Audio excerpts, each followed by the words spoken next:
Too young, too old, too slow, too short. We're bringing you the truth about some national misconceptions about every NFL team coming up next.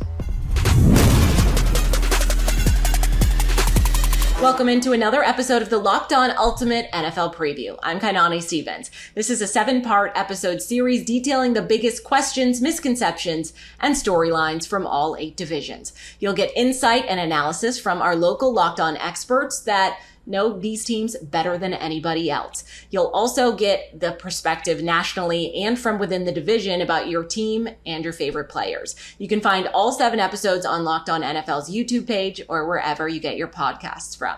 The Ultimate NFL Preview is brought to you by PrizePicks. Go to prizepicks.com/LockedOnNFL and use code LockedOnNFL for a first deposit match of up to $100.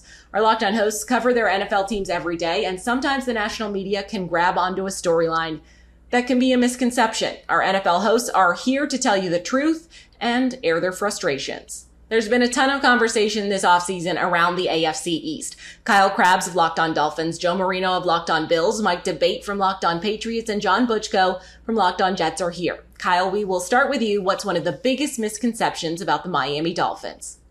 Yeah, I think it's that this Miami Dolphins offense comes down to Tyreek Hill and Jalen Waddle and nothing else. When you think about Mike McDaniel and his background as the run game coordinator for Kyle Shanahan and stops in San Francisco and being with Kyle Shanahan in Atlanta and Cleveland and Washington and all the places that they've been. And this Dolphins team actually could run the ball reasonably well last year. They just didn't have the proper level of commitment to it. And then they go out and they add a familiar face in the AFC East in Isaiah Wynn, who is currently in a battle right now for the starting left guard position for the Dolphins. Is a little bit of a position change for him, but I think based off what we've seen in training camp would be a dramatic upgrade over what they had last year in Liam Eichenberg, and bringing back Raheem Mostert and bringing back Jeff Wilson, who they acquired at the trade deadline last year, and then drafting Devon Achane in the 3rd round.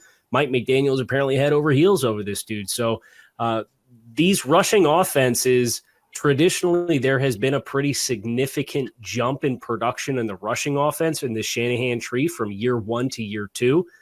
And the Dolphins showcase the ability to run the football pretty darn well. I know down the stretch, that game in Buffalo stands out as a really good example of that, where when they went to Buffalo in week 15 in primetime, they tagged the Bills for quite a bit of yardage. And they just got into some of these late game situations, and Mike McDaniel, as a first-time head coach, wanted to make sure he got the ball into his hands of his best players. But if defenses are taking that away, that's a lesson you're anticipating that he will have learned. So yes, the best players on the Dolphins offense are Tyreek Hill and Jalen Waddle, but I'm expecting an increase in the production, the frequency, and the productivity of the Dolphins rushing offense to be a little bit more balanced this year. Joe, what's the misconception people have about the Bills that isn't correct? Is it all the drama on the offense? Is that actually true? Is it something else? What do you think is the biggest misconception? How much time do we have? I feel like there's so many different directions I can go with this. And I mean, I think the Diggs stuff is well behind them at this point in time. I mean, he's been extremely competitive and has had a great camp, and him and Josh Allen are doing their normal things that they normally do. But I think if I were able to boil it all down to one narrative that I think is just really misguided, it's that this Bills window to win is diminishing. I've heard for 3-4 years now in a row that the Bills have wasted their best ever roster that they'll ever be able to put around Josh Allen. And objectively, that just hasn't been true year over year. It's not true again this year. And I think that there's this lack of understanding in how salary cap works and the opportunities that you have to manipulate cap, and how the Bills have been willing to pull the appropriate levers to not only position themselves to have a lot of expensive players, but to continue to have expensive players and add to the roster. They've done it year over year. There's no reason that that's not going to continue. Brandon Beane has been very careful about contract structures and when different cap hits hit. And there's really no concern about the nucleus of this team not staying intact for a long time to come. And so I think this thought that the window is closing, I think, is absolutely wrong. Mike, what's a misconception about the Patriots right now? Because people have a lot of thoughts about a lot of things. So I'm curious what you think is the biggest problem that people are talking about. that the Patriots are a 5 or below win team. And I've seen that quite often in the national media. To be honest, Guy, I've seen it a lot in the local media too. I know a lot of people are looking at this team and they're looking at the division, they're looking at the AFC, and they're just not seeing the same talent level. But again, I think it comes back to Bill Belichick always giving his team a puncher's chance. And I can tell you that the defense that the Patriots have fielded or will field in 2023 will keep them in most of the games that they're going to play this year. Are they going to win them all? No, but it will keep them in there and it will keep them competitive. And their offense will be better than it was in 2022. They really didn't have anywhere to go but up, but the Bill O'Brien factor of him coming over from Alabama, reinstalling the type of offense that Mac Jones is designed to run, which is predicated on vertical routes, quick release, get the ball to only where the receiver can find it, and then give your receiver a chance to get yards after the catch. We're seeing that a lot in training camp right now. I expect that to continue into the preseason.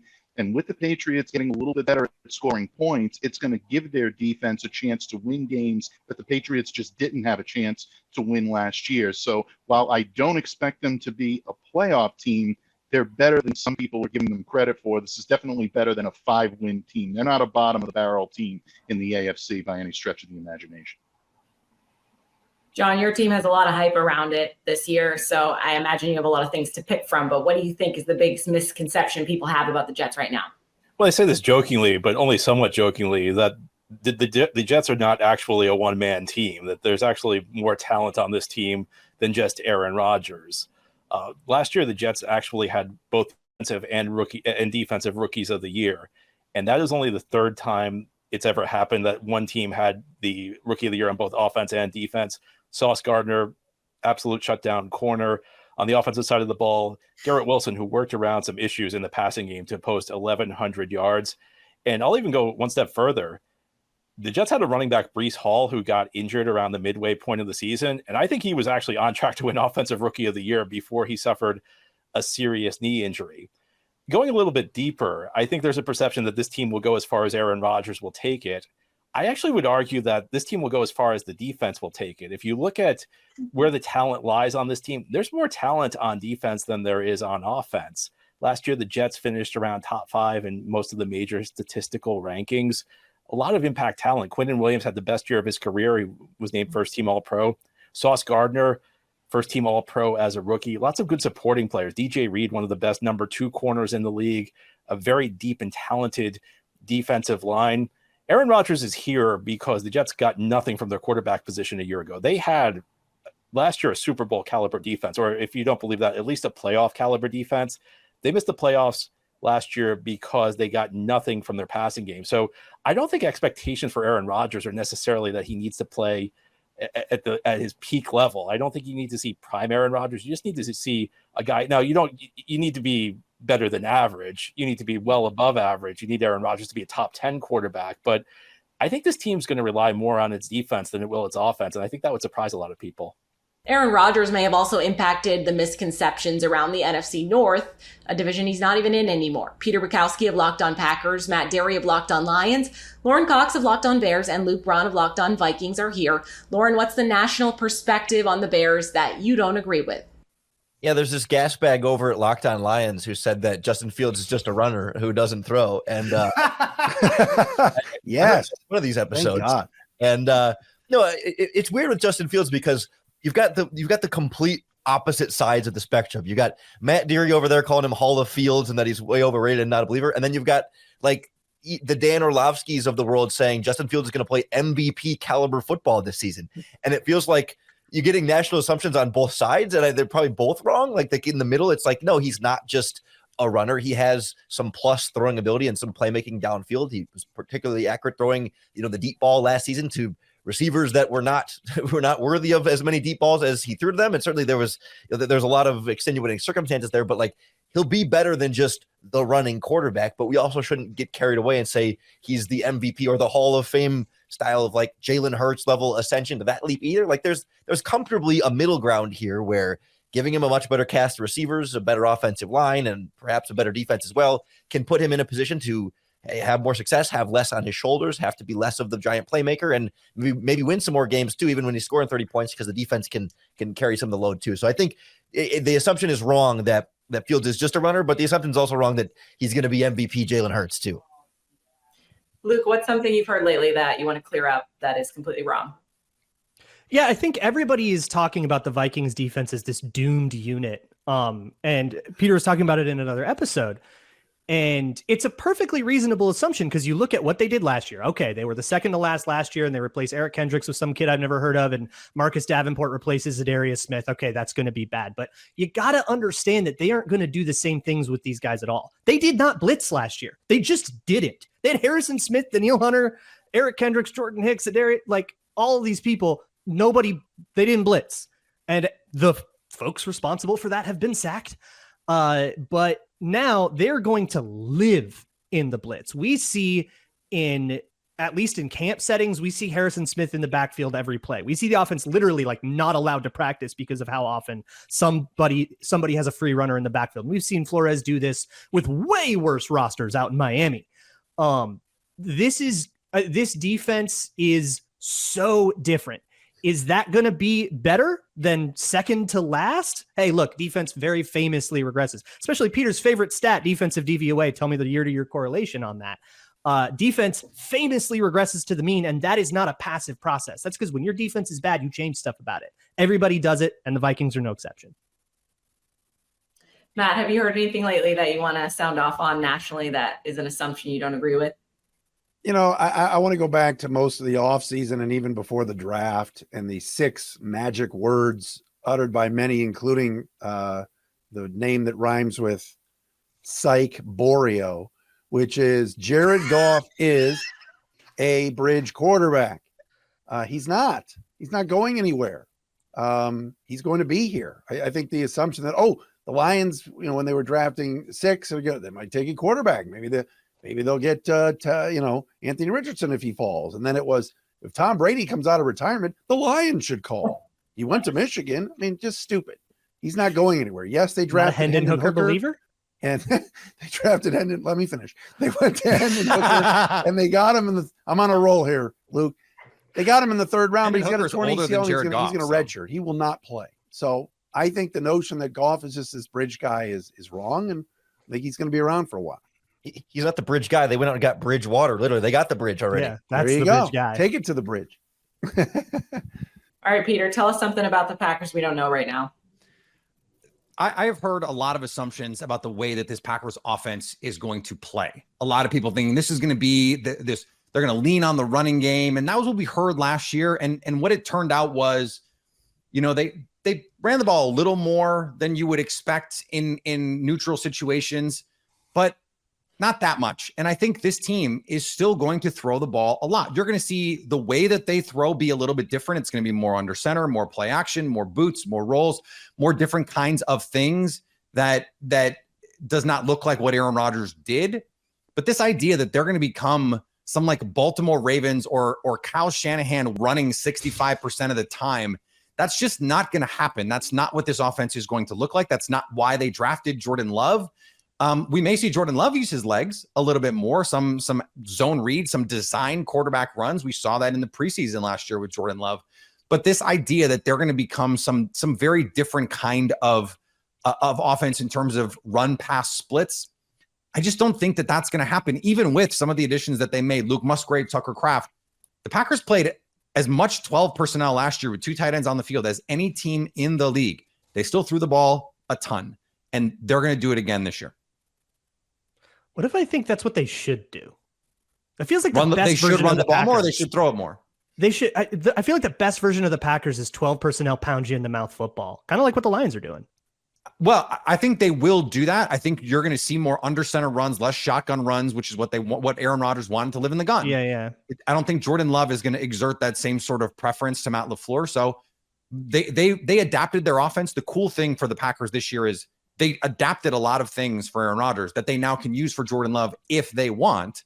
And they also have this whole other section of their playbook that was like the restriction section at Hogwarts that they don't have to worry about like getting adult permission to run the offense that they want to run. They can actually just go do it. Moving to the AFC West on assumptions around the division, joined by your boy Q of Locked On Raiders, Cody Rourke of Locked On Broncos, Ryan Tracy from Locked On Chiefs, and Daniel Wade of Locked On Chargers. Cody, what's a misconception about the Broncos?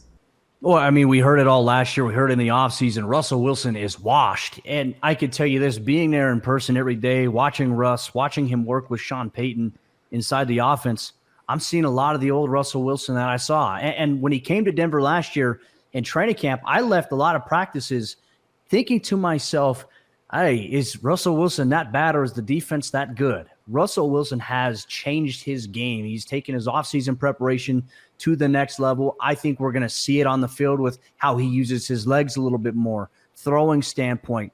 I expect Russell Wilson to be significantly better. He looks already miles better than he did at all throughout the entire regular season last year. So for me, the narrative that is wrong, the assumption that is wrong from a national or even fan perspective that Russell Wilson is washed, I simply disagree with it. Ryan, there's always people talking about the champs. What have you heard about the Chiefs lately that you just don't agree with? You know, there's this concept that it's just a walk in the park. It's all done with. While I'd love to enjoy that, the case is just not reality. At the end of the day, pass rush was a big question last year that they were able to answer the call with. The situation with Chris Jones is a lot worse than people want to recognize nationally. It has gone through 3 different milestones where we all expected, everybody on the beat expected this to get done. It has to be copacetic eventually, but in the meantime, you're talking about a team that has to surround their pass rush attitude around him, and they're not able to do it currently. They're searching for who could be the next cornerstone to try to get after the rest of the offenses in this division and the entire league. So it isn't quite just the cakewalk that everybody wants to make it. If the Chiefs are able to get back to this Super Bowl again, it will be because they earned it and they worked through some adversity, and that's probably more than I think the national media sees. Q, you're around the Raiders. What have you heard that either from the fans or nationally that you think is off base? I just think the assumption that the Raiders roster has not improved is really far off. And I know how it's easy to see that from a distance or think that from a distance because they didn't go out and make any big splash plays. Like Cody mentioned, Frank Clark is now in Denver. The Raiders didn't make any kind of moves like that where there's any big names. Like last season, they acquired Devontae Adams. They signed Chandler Jones. Those are big names. This year, they went and got Robert Spillane and Marcus Epps and, Jacoby Myers. And, they added guys like that. And in the draft, they didn't go and get C.J. Stroud or trade up for Bryce Young, right? They got Aiden O'Connell and they got Byron Young, And, they, guys like that. They didn't get anybody with some big names where everyone's like, whoa, hey, what are the Raiders doing over there? So the assumption from a distance is that the roster is not very good when, in my opinion, it's very much the opposite. The guys that they went out and got are pretty young guys that have an opportunity to show what they can be. And like a guy in Marcus Epps, for example, comes over from the team in Philadelphia who went to the Super Bowl. They obviously lost to Ryan's Chiefs, but he played every snap defensively and he has a lot of experience and he can help a young safety like a Trayvon Merrick be a pro and live up to what he was supposed to be when they drafted him in the second round. And, Robert Spillane, the guy comes over from Pittsburgh. He's got some defensive pedigree to him. And, there's guys that I feel like are difference makers that aren't really even being talked about, like Marcus Peters. I mean, we know he's not Marcus Peters that he was when he was in Kansas City or the Rams or even Baltimore, but he just brings some experience and some swagger to the team where now you see guys going after the ball and you see guys being more comfortable attacking the ball. And it's funny because, again, there's nothing sexy about this roster. I'll be the first to tell you that. I mean, probably the sexiest part of the roster is the national narrative on Jimmy Garoppolo, right? It's just that he's the best looking dude in the league, which is fine. But I mean, seriously, the roster, I believe, is a lot more improved, and it's going to give Josh McDaniels an opportunity and Patrick Graham an opportunity to make this team what they want it to be, a team that can go play fast and play strong, but they're just doing it in their own way. And again, there's no big household names that anyone's thinking about outside the usual suspects like the Crosbys and the Adams and Chandler Jones. Daniel, what have you heard about the Chargers that you think you want to clear up or just isn't correct? I mean, there's a few things I think that are always associated with the Chargers that we're just not going to know for a while. Like they're always a dark horse on paper team, right? It's something always said about this team, and then they always kind of underachieve. I can't prove that they're not going to underachieve this year. We have to kind of see it play out. I would say if I was looking for something that is super polarizing, I'd say that I don't think Brandon Staley's a terrible head coach. I mean, I think there's a lot of people around the league that do. I think that I've been able, obviously, to be able to go to practice and see it up close and kind of see the differences within the organization, see how the players interact with them, and kind of see how the culture has been shifting over the last couple of years. I still think he knows how to make a defensive game plan, even though the defense has been terrible. You see, what he's trying to go for, and it just hasn't really played out. They have a new defensive coordinator in Derek Ansley, but like if you're looking at how he manages games at the end of the games, let's take away the 2021 Raiders Chargers game, look at last year, but he's actually been very good as far as like expected points added because of the way he manages end of games, how he uses his timeouts, how he uses his challenges and things like that. And even going forward on fourth down, even though he wasn't as aggressive last year, he's made a lot of the right moves. So I think when you have a quarterback like Justin Herbert, you're going to be held to a really high standard, but he took a really, really banged up team last year that had worse players on it than the 2021 season. And he made that team 10-7 without his starting left tackle, without his best pass rusher, and without his best receiver for most of the season. So I don't know if he gets enough credit for taking the team he did last year to the playoffs. Coming up, our hosts continue to debunk national misconceptions, including more disrespect for Dak Prescott. That's next on the Locked On Ultimate NFL Preview. We all have our own shaving needs, but no matter why you shave, Harry's has you covered with the best shave of your life at a price that you'll love. From their legendary high-quality razors to skin products like exfoliating face wash and hydrating lotion, Harry's gives you a premium shave without the premium price tag. Get better quality at a better price than other razors when you get Harry's delivered right to your door. A smooth shave shouldn't be rough on your wallet. The starter set is $13 value for just $3 at harrys.com/NFL. It includes a 5-blade German-engineered razor, weight-handled, foaming shave gel, and a travel cover. Scheduled delivery for refills as low as $2, half of what you'd pay for other blades.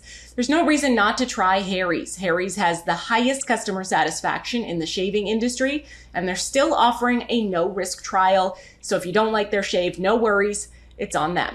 Get the best shave you've ever had this summer with Harry's razors and skincare products. Get a $13 starter set for just $3 at harrys.com/NFL. That's harrys.com/NFL for a $3 starter set.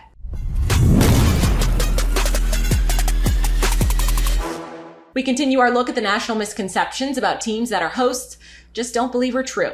The NFC East always causes juicy headlines. Landon McCool of Locked On Cowboys, David Harrison of Locked On Commanders, Patricia Traina of Locked On Giants, and Gino Camilleri of Locked On Eagles are here to debunk the national assumptions that they do not agree with. Landon, we will start with you and the Cowboys. Now we take a look at the national storylines of the NFC South. Aaron Freeman of Locked On Falcons, James Yarko of Locked On Bucks, Julian Council of Locked On Panthers, and Ross Jackson from Locked On Saints are with us. Ross, what's a misconception about the Saints? Yeah, I think the biggest one here is you heard a lot nationally about Michael Thomas not wanting to be a part of this organization and wanting out of the city of New Orleans. And if you're in the facility and if you're covering this team and if you're looking at this team and research this team every day and you understand this team, you would know very, very clearly that Michael Thomas absolutely wanted to be back here this season and wanted to be able to make it work. And that nobody wants to be out on the field more than Michael Thomas, right? He's played 10 games over the last 3 years with a variety of foot injuries, let's just call them, an ankle injury on one side and then a foot injury, dislocated toe on the other. And it was a whole lot about the disgruntled nature of Michael Thomas and the feud that was going on between him and the organization. And maybe at one point that was a thing, but there was a lot of that conversation going into this year's season, especially a bunch of why Michael Thomas won't be back in New Orleans this year. And yet here he is on an incentive-heavy contract, ready to go out there and ball out for the New Orleans Saints. And I can tell you that there's nobody that's more excited to be back, that Michael Thomas is back in New Orleans, than Michael Thomas himself. James, I'm sure there's a couple directions you could go with this, but what are people saying about the Bucs that you just don't agree with?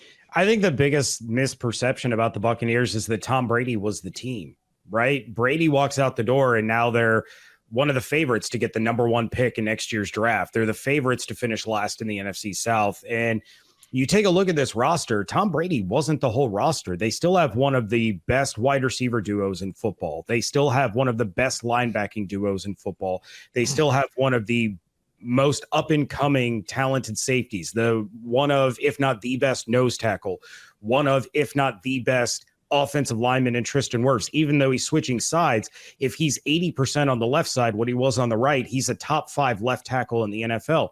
So this team is still absolutely loaded with talent, bringing in a new offensive coordinator that we saw the rejuvenation that he had with Geno Smith, hoping to strike lightning in a bottle with Baker Mayfield. So this team is still loaded with talent from front to back. It's just a matter of putting it all together.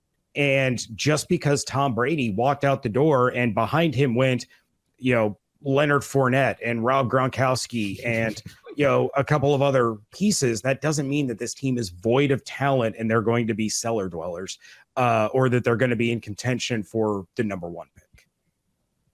Aaron, what do you feel has been said about the Falcons that you don't agree with, or maybe something that you've seen that more people should know about? Well, I think the big talk around the Falcons is that Desmond Ridder is not a good quarterback, and that's been the big doubt surrounding this Falcon team. In fact, in recent weeks, Desmond Ridder's spoken about the sort of doubters and having that sort of chip on your shoulder that you need to be motivated to prove those doubters wrong. And, it's not to say that Desmond Ridder is going to be the greatest quarterback in the league and he's going to be challenging Patrick Mahomes for MVP honors or anything like that. But, he just has to be an above average quarterback, right? Slightly above average quarterback, because apparently the best quarterback in the NFC South, at least according to this panel, is Derek Carr, and he's a slightly above average quarterback. And I think Desmond Ridder is more than capable of reaching that so high benchmark of just being like a 6 out of 10 quarterback. And I think that's all he needs to be for the Falcons to be very successful this year. And I certainly think the way that people talk about him is like he's like a 2 out of 10 quarterback, and there's a lot of question marks surrounding him. And I just think once we get him on the field, we'll see that, he's more than competent. Julian, you got a new coach, new quarterback, a lot of changes going on in Carolina. What's something people need to know about the team that maybe they don't know or has been misconstrued? Well, I don't get a lot of national media attention aside from the Panthers getting. Maybe that's the point. What should people know? So what should they know about this team? I think the defense will be interesting this year. You bring in Ejiro Evero as a DC. He was in Denver last year, first year as a coordinator, like ever at this level. And he had a top 10 defense in a lot of categories last season. I think this defense can be pretty good. Derek Brown set a franchise record last year in tackles by a defensive tackle. He's someone who the Panthers just invested in by picking up his 5th-year option. I think the guy can be a star. You bring in Shai Tuttle, who's a solid player in New Orleans, to be right next to him. He's a North Carolina guy back home, and they brought in some other veterans behind those guys. I feel like as far as the 3-4 scheme can go, like they can be fine there. Shaq Thompson, Frankie Louvu are a pretty underrated pair. Like I don't think they're Pro Bowl caliber guys, but man, Louvu is flying all over the field. When you bring in Deion Jones, who's had some pretty good seasons in the NFL as a backup to them, that gives you some depth in the inside linebacker. Then the secondary kind of fell apart late in the season because Dante Jackson and J.C. Horn both struggle with injuries. But those guys are healthy. This can be a really good group when you bring in Von Bell, who was excellent the last couple of years in Cincinnati, has been to a Super Bowl, played an AFC title game not too long ago. I think Xavier Woods, pretty underrated guy who played every snap in Minneapolis with the Minnesota Vikings a couple of years ago, came in, started for this past season for the Panthers. He's back there. And bringing in Bell has allowed Jeremy Chin, who has been an excellent playmaker, really struggled with injuries last year with the hamstring, missed 6 games. He's now going to be able to play more of a hybrid, like nickel linebacker kind of role, even kind of play corner as well. So I think that defense is something that's really underrated. I think they can be really good in this scheme when it's all said and done. Let's continue to get more local insight from Jeff Lloyd from Locked On Browns, Jake Liskow from Locked On Bengals, Chris Carter from Locked On Steelers, and Kevin Ostreicher from Locked On Ravens. Kevin, we will start with you. What's a national misconception or something that you've heard about the Ravens that you don't agree with? The thing people say about the Ravens isn't true, I will say, is that Lamar Jackson, 1, is injury prone, and 2, got his injuries because of his play style. I think when looking at what has happened to Lamar in the past 2 seasons, yes, he has gotten injured. He has missed the back half of the season the past 2 years. What happened on those plays, obviously the first one, Jeff, was against Cleveland, where he got rolled up on when running out of the pocket to escape pressure to throw the football, and it was just a freak play. No ill will by anybody there. The second one, Lamar Jackson got sacked while throwing the ball in the pocket, and he got rolled up on. The knee injury was a concern, and he wasn't able to make it back last season. For Lamar, I think if there's a 3rd straight year with an injury, then maybe we can start to have those conversations. But the fact that people are labeling him as injury prone now and saying, well, he's never going to finish a full season and all that, injuries happen all the time. Tackles happen. Players can be out for a season based off of 1 snap, 1 play, 1 hit. So it's unfortunate that this happens to Lamar in back-to-back seasons. It's really hurt the Ravens' chances to compete, frankly. And I think that that's something that people kind of are talking about right now, which is, well, if only Lamar can stay healthy, it's a question. Can he stay healthy this season? But I don't think it's necessarily fair to place the injury-prone label on him yet. Again, maybe if something happens, we can have another conversation about it. But for now, I'm staying away from that tag for him. Jeff, what's something you've heard reported about the Browns that you don't feel is fair or isn't true? Well, I go on other shows, I do this type of stuff, and then, they bring up, obviously, the blurbs from, one website and another. The Cleveland Browns have had a phenomenal offseason, and they go through the litany of all the great things that this team has done. But it's the Browns. No, stop. This is not that is not analysis. I mean, anybody can do this, and that's fan stuff. That's not what we're here to do. This team on paper looks dang good. You can't believe that, somebody's got a voodoo doll or there's a Kevorkian hex or any of that stuff. We take it where we're at here. This team looks really, really good. If it happens and there's a Kevorkian hex and there's a black cloud, that's another story. But you can't just say, because it always happens that way or it doesn't work out. That's not analysis. That's what the fans do. That's what social media is for. This team is locked and loaded. Offensive line, still one of the best in the game. Skill positions, besides running back 2, and a rookie they have a lot of faith in who's currently out with a hamstring injury, I don't really have any questions about their skill. And it's really, really hard to say, I have problems with the defense when you added 2 veteran defensive tackles, 2 veteran defensive ends, 2 veteran safeties, drafted more at each and every positional unit. And through 2 preseason games, I have not seen my linebackers get touched. I'm not used to that because here they are against the Atlanta Falcons of the world, 9 yards down the field with an interior lineman burying him into the ground. This team is vastly improved, and we can't just go the fan route of it doesn't work out there, so it's not going to work out there. Same things used to be said about the Cincinnati Bengals, who just went to a Super Bowl and then to an AFC Championship game. Chris, what are people saying about the Steelers right now that you don't agree with? Nationally, I think there's a misconception about how good Kenny Pickett is. I think that there's a lot of people that just read box scores and say, he threw lots of interceptions and didn't actually watch any actual tape of them, especially in how he finished the season. I also think that there's a misconception about how the Steelers offense worked last year. They intentionally wanted to just protect themselves from having too many turnovers because they knew their best chances of winning last year was if they possessed the football on offense and they won with their defense. This year, the offense is going to open up. I think you're going to see Kenny Pickett with more liberty to throw the ball downfield. We've already seen that in the first preseason game the Steelers had. We also, I think, have seen that all throughout training camp. So I think this Steelers offense, it's not going to be elite or anything like that. I'm not saying it's going to take a jump into the top 10, but I really could see them going from averaging 18 points a game to maybe 22, 23 points a game. And if they do that, they're in the middle of the pack of the NFL. And as long as their defense is still elite, which I think it will be so long as TJ Watt is healthy, that makes them one of the better contenders. That's what I think gets them in the playoffs. But it all comes from Kenny Pickett being a better quarterback than I think a lot of people are giving him credit for, simply because they looked at box scores and they said, he has more interceptions at this point. But only, I think, one of them came in the second half of the season. He grew a lot last year, and he's grown a lot over this offseason. Jake, is there anything frustrating you're hearing about the Bengals right now that you want to clear up?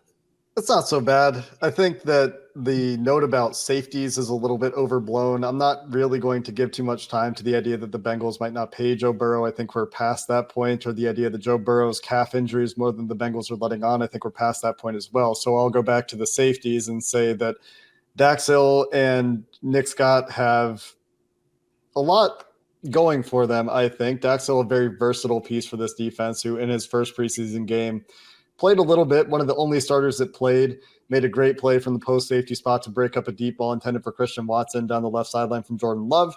So starter on starter play there, and that's the kind of flash you're hoping to see from him. And the thing that really I question is, will they have the communication figured out? I think you will see more 3 safety looks from the Bengals this year. They also love Jordan Battle and the football IQ he brings to the field as a 3rd-round pick out of Alabama, where he started early for Nick Saban and did a lot in that defense. But Von Bell and Jesse Bates on the back end of that Bengals defense did a lot of communicating that helped a lot.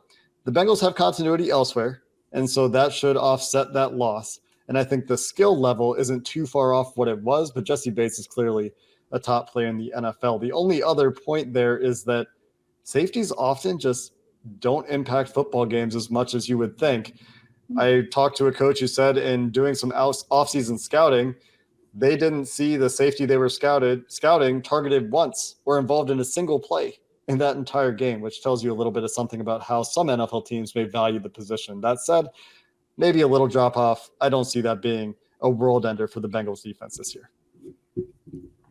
Coming up, our hosts continue to debunk national misconceptions, including some that have to clear up what's being done with their QB, who's coming off a very bad year. That's next on the Locked On Ultimate NFL Preview. Our partners at eBay Motors have teamed up with Locked On Fantasy Football host Vinny Iyer to bring you some of the best fantasy picks each week all season long. Whether you're prepping for a draft or scouting the waiver wire, every week you're going to provide your players, and they have a guaranteed fit on your roster. So with what draft prep underway for the upcoming season, let's see who Vinny has picked out for us on this week's eBay's Guaranteed Fit Fantasy Picks of the Week.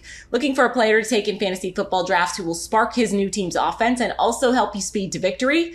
Then use a luxury pick on Giants tight end Darren Waller. The former Raider is already riding in style with Daniel Jones locked into him all throughout training camp and the preseason. The connection is strong enough already to believe that Waller will go back to being a reliable cog at that position. Grab him after the top few tight ends are off the board. Vinny Iyer for Locked On Fantasy Football is going to help you win your fantasy championship, and eBay Motors knows a championship team is about each player being a perfect fit. Same with your vehicle. With eBay Guaranteed Fit and over 122 million parts and accessories for your vehicle right at your fingertips, you can make sure your ride stays running smoothly all summer. Air filters, brakes, batteries, taillights, alternators, shocks, and struts, you name it, eBay Motors has it. And they'll make sure it's the right fit for your car because eBay Guaranteed Fit helps you understand exactly what part you need for your vehicle the first time. So go forth, switch gears, crank the AC, and say goodbye to sweating if your ride needs a little fixing up. Because you know you'll always be set up for success from the get-go. With eBay Guaranteed Fit, everything your vehicle is calling for is just a click away. For the parts and accessories that fit your vehicle, just look for the green check. Get the parts that fit, the right fit, and the right prices at ebaymotors.com. Let's ride. eBay Guaranteed Fit is only available to U.S. customers, eligible items only, and exclusions do apply.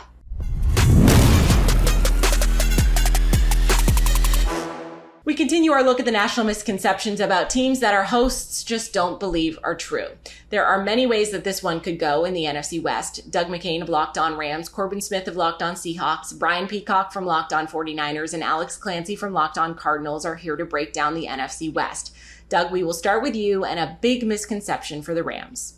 Oh, I love this one. Look, first, it has to be 100%. The Rams are not tanking, okay? The Rams are not tanking for Caleb Williams. This is a Rams team that's going to go out there and they're going to try to compete with the talent that they have. If they win 8 or 9 games, great. If they don't, they get a high draft pick, they'll live with that. But really, they had to incur that cap pain this year, have a little reset, really just transition into the next era of Rams football, but they are not tanking. I mean, look, you don't tank. I mean, this is the National Football League. If you tank, you're going to get investigated. You're going to go to jail. And with a head coach like Sean McVay that's so competitive and so hungry to win with this core of guys, they're not trying to lose games. And I think on top of that, just sneak one more in there, is they're not trying to trade Matthew Stafford as well because of those cap implications that I mentioned earlier. I mean, even if you cut him after next season, you would have a dead cap hit of $91.5 million. So that's not happening. So they're not tanking for Caleb Williams. They're not trading Matthew Stafford. They're just trying to get to next season. Corbin, what's a misconception about the Seahawks right now? Well, this would be a accurate conception any other year under Pete Carroll, but there's an assumption out there nationally that the offensive line is going to be one of the worst in the NFL. And I am here to tell you right now that I think that that is going to be arguably the most improved position group on any team in the NFL. You've got 2 guys at the tackle positions in Charles Cross and Abraham Lucas who were pretty solid as rookies last year, both starting together. They have both taken a big leap, seeing them on the practice field. I think you're going to see those 2 emerge as Pro Bowl caliber players, maybe in the case of Cross, an all-pro caliber player within the next couple of years. And then the inside, they don't have Austin Blythe playing center anymore. It looks like Evan Brown's going to be the guy. He's been really impressive, and he can actually run block, which is going to be huge in this offense. They love Phil Haynes at right guard, Damian Lewis at left guard. I think the interior of the line is where they've improved the most. And I think that this offense has a chance to be a top 3 offense with all the skill players that they have, Geno Smith, and now much better pass protection and run blocking with this up-and-coming offensive line. Alex, I'm sure you have more than a few things that you could say, but what's one thing that is an assumption about your team that's wrong? That if the Cardinals get the number 1 overall pick, that they need to move on from Kyler Murray. Let's paint a picture here. The head coach of the Arizona Cardinals the last 4 seasons was never a winning coach on any level. He was gifted a head coaching job because he wanted to coach Kyler Murray. Kyler Murray has been held back by said coach who would never won anything anywhere for the last 4 seasons. This year, he'll be back in the middle of the season. They're going to be a bad team. If the Cardinals trade out of the first overall pick and say they get the first overall pick or the Houston Texans do, that will garner them at least 3 first-round picks and probably the biggest bundle of picks and players we've ever seen for a first-round pick ever. So when the Cardinals have so much to build with this new roster, this new Arizona Cardinals 2.0, as I've called it, getting that many picks while having a franchise quarterback could bear greater fruits than drafting Caleb Williams. Spencer Rattler was supposed to be the number 1 pick 2 years ago. We have no idea if Caleb Williams is going to be the best quarterback coming out of college this year. So the misconception that Kyler Murray needs to get moved on from if the Cardinals get the number 1 overall pick is asinine. It just truly is, because we have no idea what these college players are going to be coming out, and we don't really know what Kyler Murray is going to be until he's back fully healthy, which could be towards the tail end of this season. That's going to be a lost one. Brian, where do you weigh in? What's something about San Fran you want to clear up? Well, I know there's a misconception about the 49ers and the talent they have at QB1, but after, some of the other answers that we've had here with my esteemed co-host on the Locked On Podcast Network in the NFC West, I think the disrespect is even bigger than I thought. And maybe we should clip some of the answers from previous questions about who is the best quarterback in the division for undefeated quarterback Brock Purdy, as Steve Young called it. And Corbin, I think you'll appreciate this judging by your background there behind you. Steve Young said that Brock Purdy has the force. He's got an it quality that you can't coach. It's something special that he has as a facilitator, as a point guard. I'm not going to say he's the Bay Area's next Steph Curry, but, underappreciated because of his stature, because of where he was drafted. There was a special ability that he has that, as Kyle Shanahan calls him, the real deal. So Brock Purdy is a legit NFL quarterback, and teams that disrespect him or don't give him the respect that he deserves, I think, before the 49ers play them, I think they're going to realize that he's going to be a guy that's going to hurt some people. Our local insiders cover these teams every day, and sometimes the national perspective doesn't line up with the local perspective. John Hickman of Locked On Texans, Zach Hicks of Locked On Colts, Tyler Rowland of Locked On Titans, and Tony Wiggins from Locked On Jags weigh in. Zach, we will start with you. What's something that you've heard about the Colts that you don't agree with? Yeah, I think obviously we have to go with the biggest storyline, which is Colts quarterback Anthony Richardson. And I think Indianapolis Colts quarterback Anthony Richardson is not as far away as a lot of people are saying. I know this is kind of eased up in recent months ever since the Colts acquired him and people realized that him and Shane Steichen are a really good pair together. But, there was a lot of talk in the draft process, this quarterback's a 3 to 4 year prospect. This is a guy where it's going to take him years and years before he's an NFL caliber quarterback. But that's just not the case. I mean, you could look at him in college, and yes, the completion percentage was not great. Yes, there were some things he had to work through, but we were talking about a 20-year-old quarterback starting in the SEC, starting an offense that lost a lot of talent, and he did a lot of really good things. The flashes were there, and the rushing ability was there, and that's the thing that we really are seeing with a lot of young quarterbacks nowadays, is if you have that rushing ability to lean on, your development just speeds up and speeds up and speeds up. We've seen it with Jalen Hurts. We've seen it with Justin Fields now is being able to run the ball super well. Lamar Jackson, Josh Allen, these quarterbacks are coming into the league, and yes, they're having their struggles early, but they're not these 4-year prospects, these 4-year projects where they are not able to see the field until year 2 or year 3. These guys are getting on the field early. They're working through those warts, and they're becoming franchise quarterbacks sooner than later. And I think Anthony Richardson falls into that same category. I do think it's going to take time. It's not going to be from day one, but I do think the Colts are going to get him out there week 1. He's going to play throughout this entire season. He's going to have his warts, but he's going to show that he's not this 2 to 3 year project where you can't even play him those first couple seasons. Anthony Richardson is ready for the spotlight. It's going to be brutal at times, but I really do think the future is great with Anthony Richardson as the Colts quarterback. John, what's something that you've heard about the Texans lately that you don't agree with? That C.J. Stroud is losing the battle to Davis Mills, and I would say that is a national assumption right now, simply because the guys that are saying it have these stamps behind them. So you got Colin Cowherd, who said that he believed that CJ is going to be the worst out of the class. He has FS1 a stamper behind him. Eric Mangini is backed by the NFL, being a former head coach, and that is simply not the case. How are we judging a quarterback on 2 drives and 4 attempts? That doesn't make any sense. And what we are seeing from CJ Stroud in practice compared to what we've seen from Davis Mills, you guys may have had an opportunity to see that because he played a half and some change. but CJ is the better quarterback. He didn't get the opportunities to show what he can do because of the limitations that the team put on him. And by the way, Laramie and Titus Howard was out, and so he's working with an offensive line. Two best guys are out: rookie quarterback, the rookie center, and a sophomore left guard that's still trying to work his way back. CJ is the better quarterback on this team. He will prove to be the better quarterback on this team.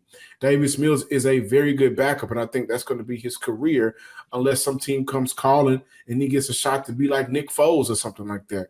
But overall, let's pump the brakes on that narrative that the national media is pushing. And by the way, they're not around this team like your team every day. We're around this team every day. We're seeing it, guys. CJ is your QB1, no doubt about it. Tyler, what is it about the Titans that you want to clear up now that you have the stage?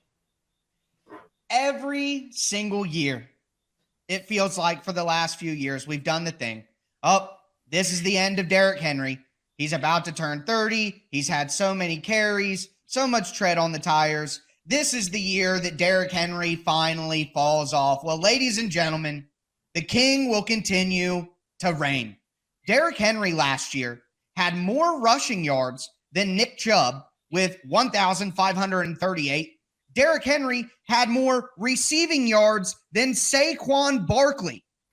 But Derrick Henry's a one-dimensional back and this and that. Derrick Henry set career highs in catches and receiving yards last year. He went over 1,500 yards, over double-digit touchdowns, and he did it while the Titans had one of the worst offensive lines in the entire NFL in multiple games. They had a quarterback out there who literally couldn't play the position in Malik Willis as a rookie or in Josh Dobbs. So you add in that the Titans are going to have their starting quarterback, hopefully, for the entire season. They're going to have an improved offensive line that has the ability to stay healthier and is just better talent-wise than at the start of the year last year. There is no way that Derrick Henry is in for some major regression. The 1 year of his career that he got hurt, he still went for over 900 yards in that season. He was on pace to go close to 2,000 again. I think that Henry is closer to 2,000 this year than he is 1,500. I think he's somewhere past 1,750. He gets around 1,800 yards, goes for over double-digit touchdowns, continues to improve as a pass catcher. I think with the addition of Tajay Spears, he doesn't get quite to the catches and receiving yards that he had last year, but it will allow him to be healthier and fresher in the back end of the season. It'll be D-Humber once again when it gets cold. Derrick Henry's yards per carry will go back up to around 5 yards per carry that we saw from him in 19 and 20. I think people casting doubt on the king and whether Derrick Henry will finally fall off will be mistaken once again, and Derrick Henry will be the best running back in the NFL, as he has been every single year since 2019, other than the year that he got injured. And when he played, he was the best running back in the league then too. So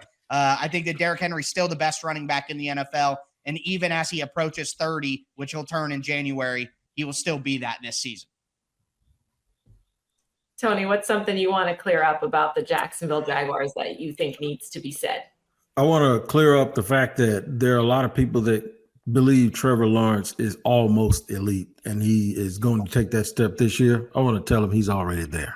And he is already in the elite company of the top quarterbacks in the league. If they go to like 6 or 7, he should be there. He should not be in anybody's 8, 9, or 10. And then I even saw a list once this week where he wasn't even in the top 10, and I thought it was absolutely ridiculous.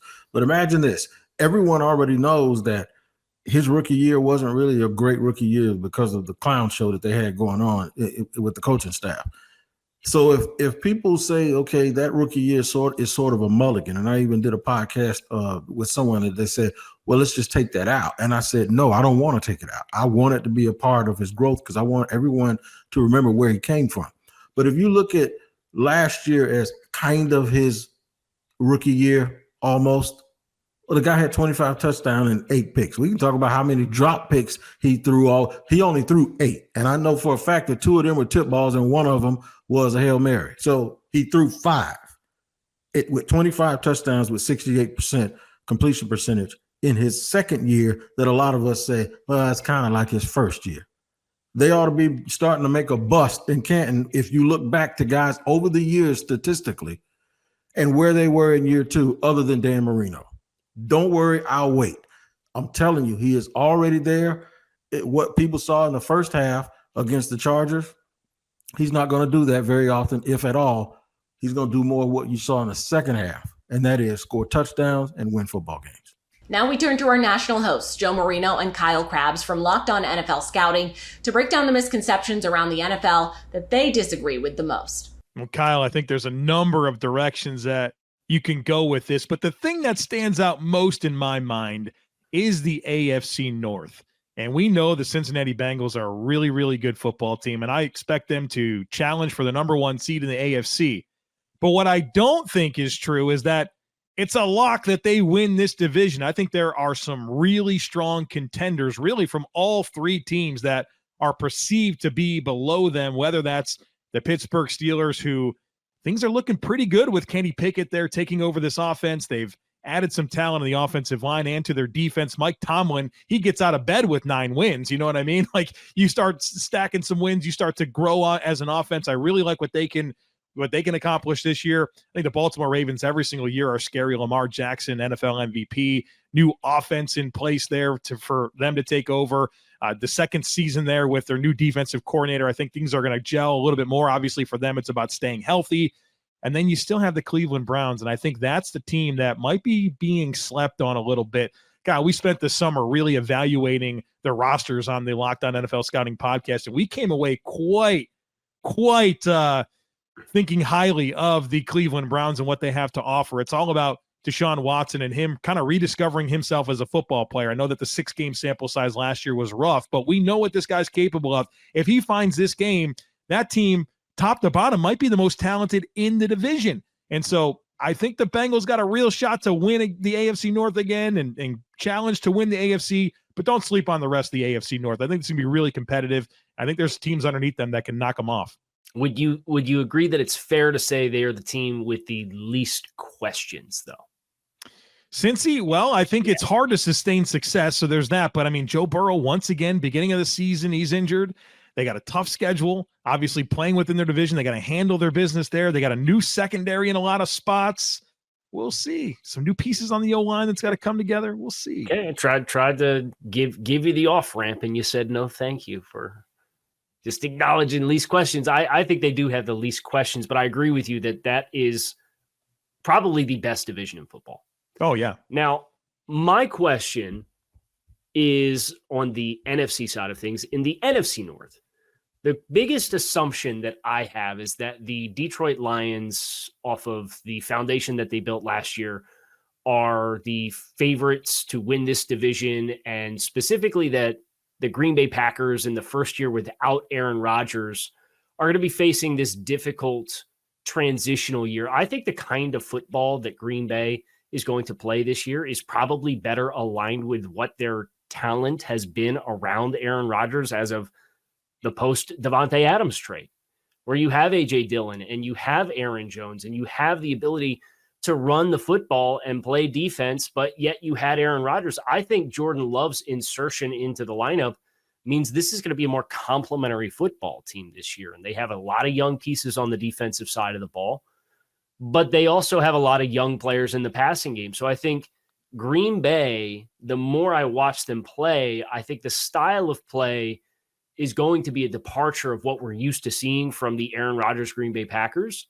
But I think Green Bay is absolutely going to give Detroit a run for this division, the NFC North. And I would not be surprised at all if we get to the end of the road and Green Bay is the team that actually wins this division and makes the playoffs from the NFC North. So my assumption is that minus Aaron Rodgers is a bad thing for Green Bay, because lest we forget, Green Bay finished with a losing record last year with Aaron Rodgers. And sometimes it's not about how talented you are, it's about the chemistry of your football team. And I think Green Bay was ready for this change. That's it for our conversation on the biggest misconceptions about every NFL team. This is just one of 7 episodes for the Locked On Ultimate NFL Preview. Head to Locked On NFL on YouTube or wherever you get your podcasts from for our other conversations, including who finishes last in each division, which QB is the best, and what were the biggest moves made in the offseason. Don't forget to follow and subscribe your favorite local Locked On show for the best insight on your team every day.